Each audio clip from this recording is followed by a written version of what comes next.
पालकमंत्री पदावरून महायुतीमध्ये सध्या खतखत पाहायला मिळतेय। ज्येष्ठ मंत्र्यांवरती अन्याय झाल्याचं शिवसेनेनं दावा केलाय। रायगडमधील पालकमंत्रीपद वाद पुन्हा एकदा चव्हाट्यावरती आलेला आहे। महायुती सरकारमधील पालकमंत्रीपदाची यादी मुख्यमंत्री फडणवीस यांनी दाऊस दौऱ्यावर जाण्याआधी मंजूर केली आणि या यादीमध्ये काही मंत्र्यांना डावललं गेल्यानं मंत्र्यांनी त्याबाबत नाराजीचा सूर आवळलाय।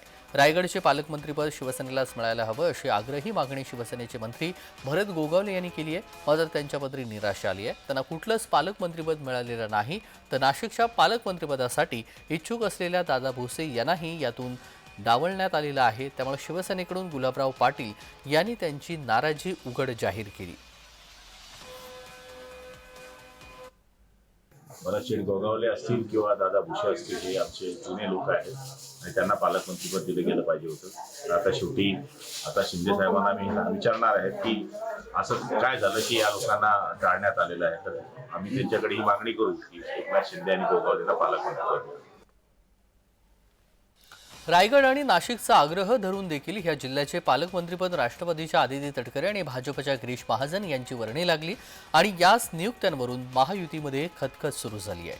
रायगडमधील शिवसेनेच्या काही पदाधिकाऱ्यांनी राजीनामे दिले आहेत।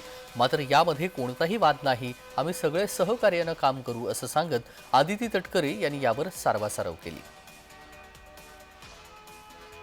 आज भरत शेठ माझे सहकारी मंत्री आहेत, त्याच्यामुळे जिल्ह्यामध्ये काम करत असताना जरीही पालकमंत्री म्हणून त्या ठिकाणी मला जबाबदारी दिलेली असेल तरी निश्चितपणाने भरत शेठ हे गेल्या अनेक वर्षांचा त्यांचा जिल्ह्यामध्ये काम करण्याचा अनुभव आहे। आता तर ते मंत्री म्हणून सुद्धा काम करत आहेत। त्यामुळे एक व्यवस्थित पद्धतीनं समतोल राखून आम्ही एकमेकांना सहकार्य करून आमचा जिल्हा कसं पुढे नेता येईल यासाठीच आम्ही त्या ठिकाणी काम करणार आहोत।